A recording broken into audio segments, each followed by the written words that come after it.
1 Samuel capítulo 10, versículo 11.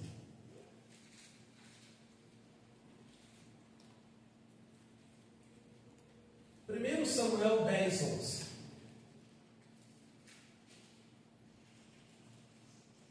Nós estamos falando, irmãos, de um período antecedente ao império. Nós estamos falando de um período, irmãos, que tinha os anciões e tinha os juízes, né, que julgava lá a Israel. E aí a Bíblia Sagrada diz que muda-se o período lá do país de Israel, se torna monarquia, né? E a Bíblia diz aqui no versículo de número 11: e aconteceu com todos os que antes o conheciam, viram que ele profetizava com os profetas. Então disse o povo, cada um ao seu companheiro, que é o que sucedeu aos filhos de Quis, e está também Saul entre os profetas. Então acontece o seguinte, você vê, irmãos, que se tornou um provérbio. O Saul, pessoal, foi escolhido rei, mas ele não era frequente na casa de Deus. Olha que pecado, irmãos. Tanto que o dia que ele vai na igreja, as pessoas até assustam, né? Falam, poxa, está o Saul na casa de Deus, está também entre os profetas. Irmãos, a arca de Deus, ela ficou perdida quase 70 anos. Como assim, pastor? A Bíblia fala que ela fica lá 20 anos lá na casa de Obed-Edom, né? E aí fala que o Saul, irmãos, ele reinou 40 anos. Então 20 com 40 são 60. O Saul não trouxe a arca, irmãos. Ele não fazia questão da presença de Deus, que a presença de Deus estava naquela arca. Como nós dissemos na semana passada, quando eles iam para a batalha, eles levavam a arca, que era sinal que Deus estava com eles. Cobria a arca lá com uma espécie de tecido de lençol, porque ela era de ouro, né? E acontece que não era para despertar a curiosidade, era símbolo da presença de Deus. 40 anos o Saul reinou, é como se ele estivesse reinando sem a ajuda do Senhor. Então tudo que nós fazemos, nós temos que colocar o Senhor em nome de Jesus. Aí depois de Saul, o Davi entra. E o Davi, irmãos, os 7 anos e meio primeiro do reinado de Davi, ele não foi rei de Israel. Existia 2 reis, existia 2 impérios. Ele foi rei de Hebron. Então 60 com mais 7 anos e meio, né? Depois que o Davi foi rei sobre todo Israel, o primeiro projeto de governo, vamos buscar a arca de Deus, vamos trazer a glória de Deus, vamos trazer a presença de Deus, né? Então acontece dessa forma. Olha o que diz o capítulo 6, capítulo 2 de Samuel agora. Você está no primeiro, agora o segundo, capítulo 6, versículo de número 1. Segundo Samuel capítulo 6, versículo 1, né? Aí o capítulo 5 fala sobre a posse, né? Que ele vai, os filisteus se reagrupam e tal. Aí o capítulo 6 do 2 Samuel, ó. E tornou Davi a juntar todos os escolhidos de Israel em número de 30.000. E levantou-se Davi e partiu com todo o povo que tinha consigo de Baalá de Judá, para levar dali para cima a arca de Deus, sobre o qual se invoca o nome. O nome do Senhor dos Exércitos, que se assenta entre os querubins. E puseram a arca de Deus em um carro novo. E levaram da casa de Abinadab, que está em Geba, Euzá e Aiô, filhos de Abinadab, guiavam o carro. Então, você vê o seguinte, depois da posse, como eu disse, primeiro ato de governo, vamos trazer a glória de Deus no seu lugar devido. Vamos trazer a presença de Deus. Primeira coisa, eu não quero fazer nada, não quero dar um passo sem que Deus esteja presente. Vamos buscar a arca de Deus. Davi convoca 30.000, né? E ele vai, pessoal, ele vai lá para buscar a arca, né? A glória de Deus. E aí aconteceu o seguinte, irmãos, versículo de número 4.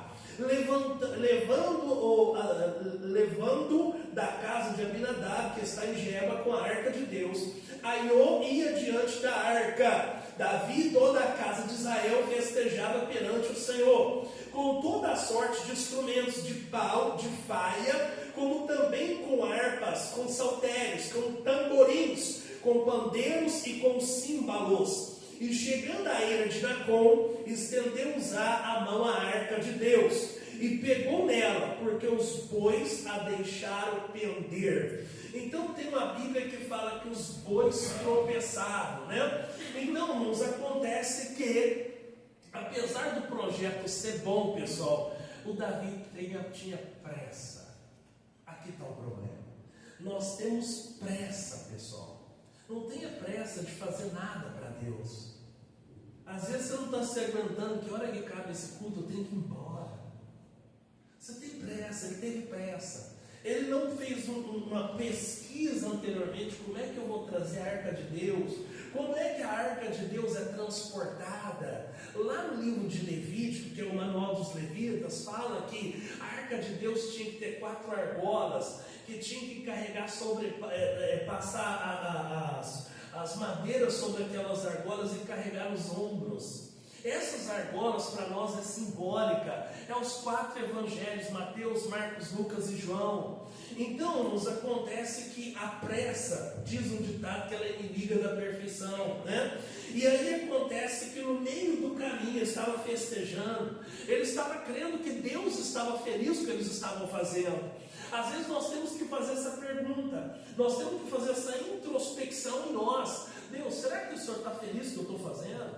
Às vezes o que nós estamos oferecendo para Deus, irmãos, não pode ser uma coisa religiosa, uma coisa de dogma, doutrinária, de doutrina, dogmática, né? Uma coisa fanática. Para Deus tem que ser de coração, para Deus tem que ser o melhor em nome do Senhor Jesus.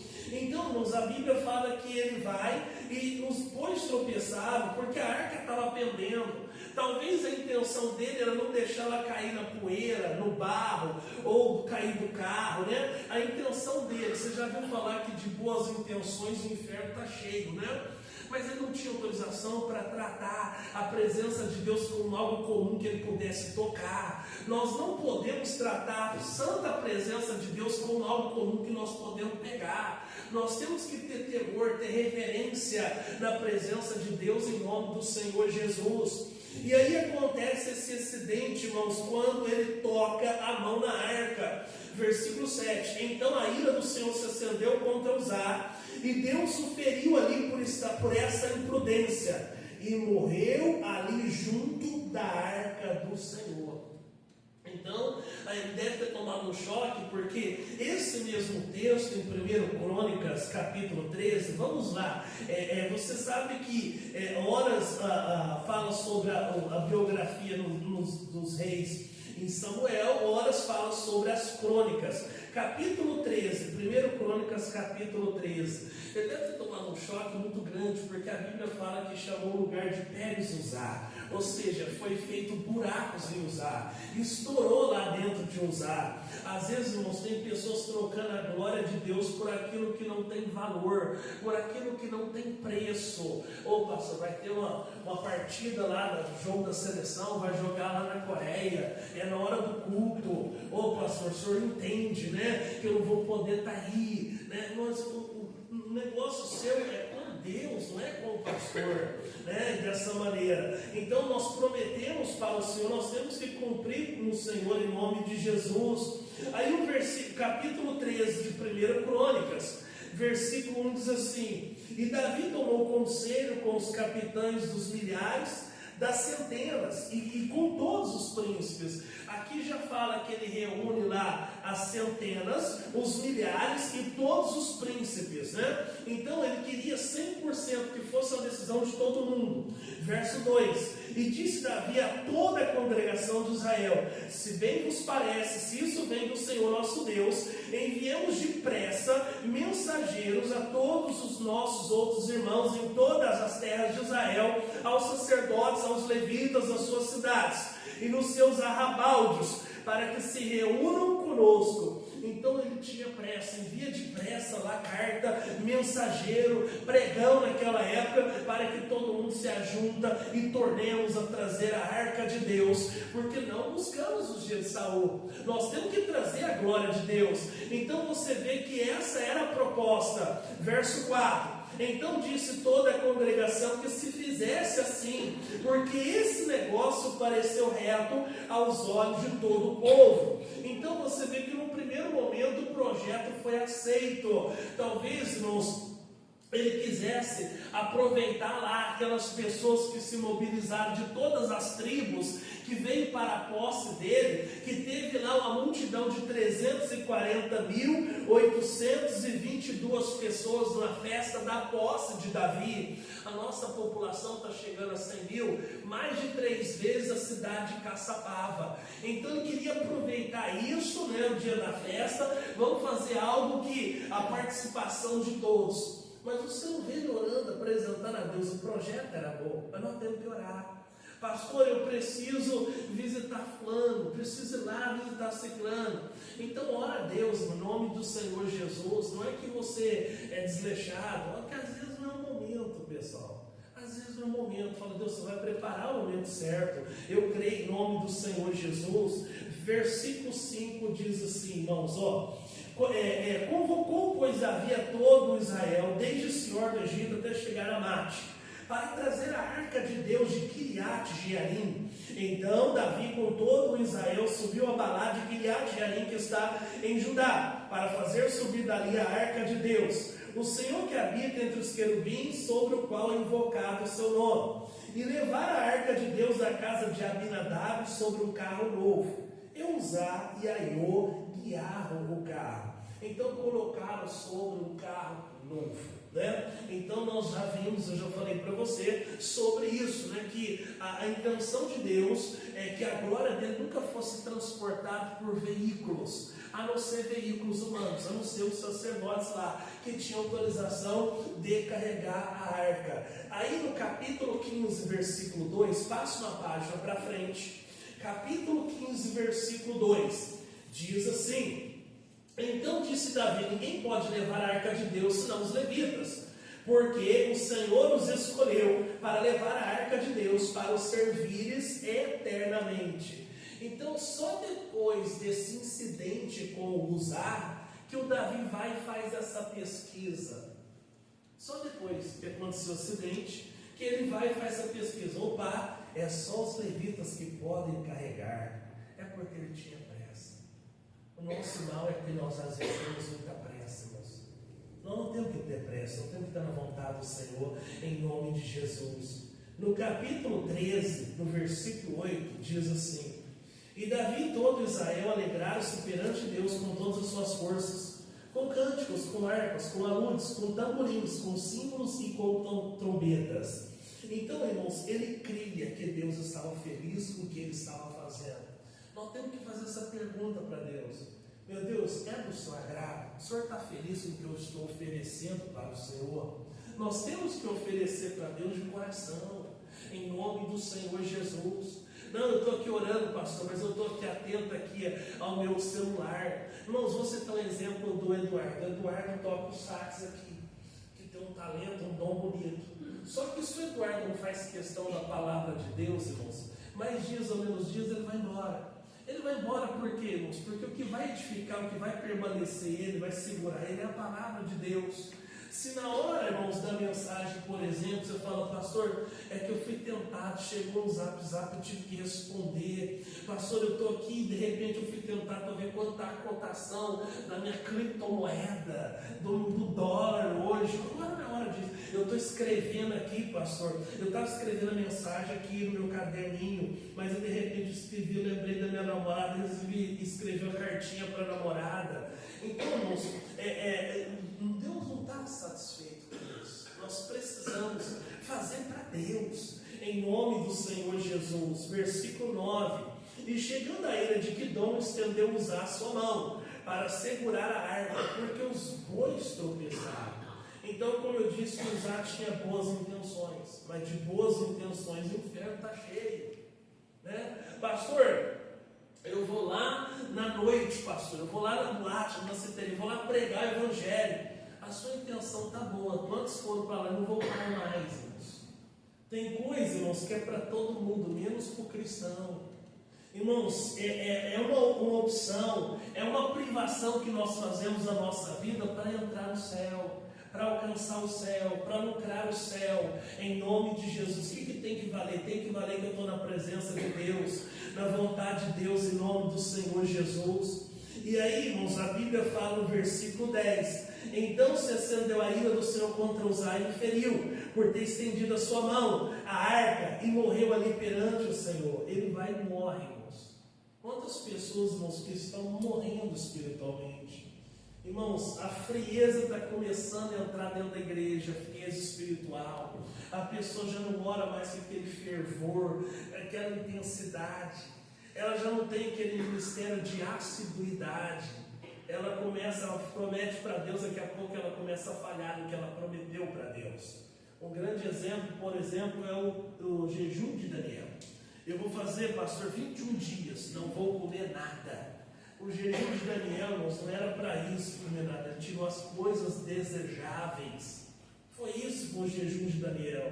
Aí era 21 dias. Pessoas às vezes não aguentam uma semana, né? Então nós temos que estar na bênção do Senhor. E o versículo 11: e Davi se encheu de tristeza, porque o Senhor havia aberto brecha em Uzá, pelo que chamou aquele lugar Pérez Uzá até o dia de hoje. Ou seja, buracos em Uzá. Imagina, irmãos, aquela batucada santa, os instrumentos tocando, a presença acontecendo de Deus ali. De repente dá esse incidente, murchou. É igual aquele disco, lembra daquele disco no bolachão, que disse parou. Aí o Davi também caiu, irmãos. Por que o Davi caiu? Não caiu fisicamente. Ele cria que o que ele estava fazendo estava bom. Ele cria que ele estava oferecendo para Deus estava bom.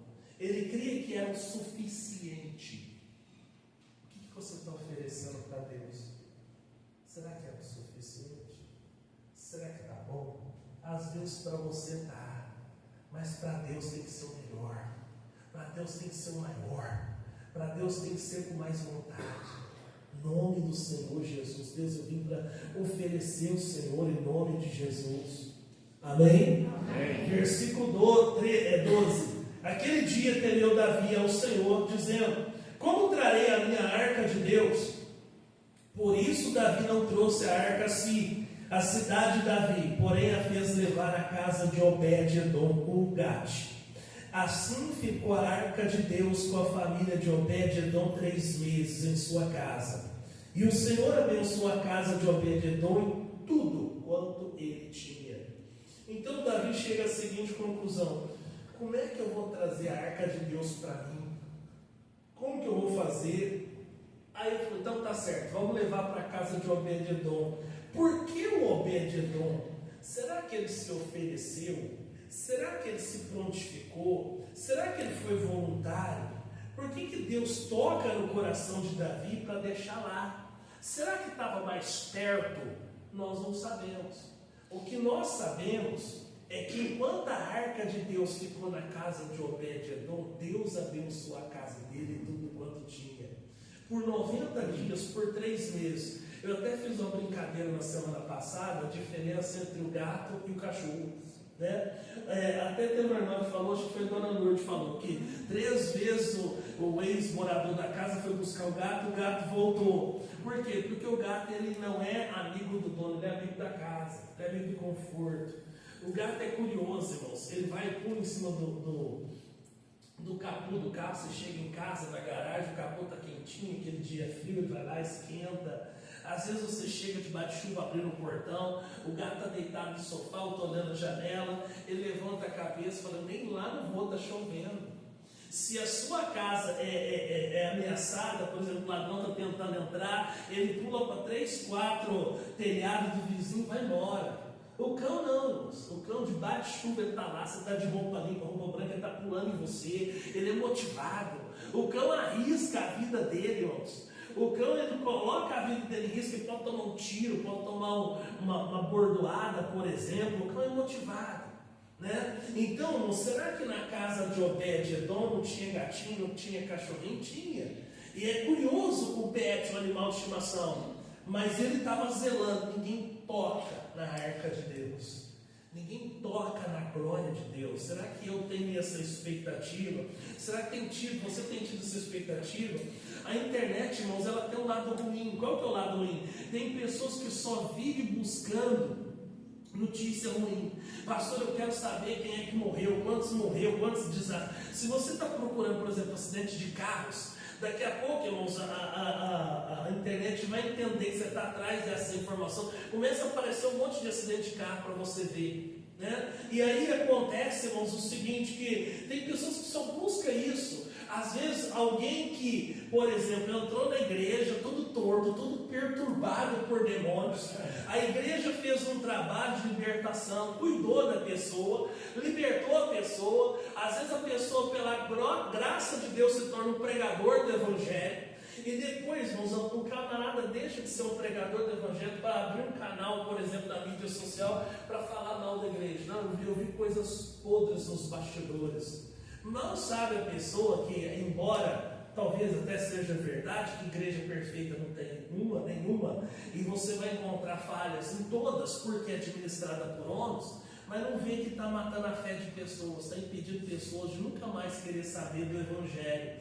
Então, pessoal, acontece que tem gente que só fica buscando isso. Irmãos, nós temos que defender a causa de Cristo, do evangelho. Falou, pode ser para você, mas para mim eu sei que Deus fez na minha vida. Para mim eu sei o que Deus fez na minha casa, na minha família. Eu vou continuar servindo a Deus. Eu vou continuar me oferecendo, vou continuar estando na presença de Deus, porque Ele é Senhor, em nome do Senhor Jesus. Zela pela presença de Deus, zela pela glória de Deus, em nome de Jesus. Né? Ah, pastor, eu sei que tem coisa que não compete ao cristão beber, então eu vou colocar bebida na minha boca. Não compete ao cristão fumar, então eu vou fumar. Ah, pastor, passou umas sugestões aqui no meu celular que estava errado, isso aí eu não quero nem ver. Em nome do Senhor Jesus, eu estou zelando pela presença de Deus, estou zelando pela glória de Deus na minha vida, em nome do Senhor Jesus. Respeita a presença de Deus, olha de Deus para todos os lugares, vê todas as coisas. O que você está fazendo quando ninguém está perto? Esse é você, Deus. Essa é a sua natureza. Né? Quando ninguém está perto, irmão, o que você está fazendo? Fala, Deus, eu preciso do Senhor. Eu preciso da presença do Senhor na minha vida, em nome do Senhor Jesus. Amém? Curva a sua cabeça, feche os seus olhos, nós vamos orar.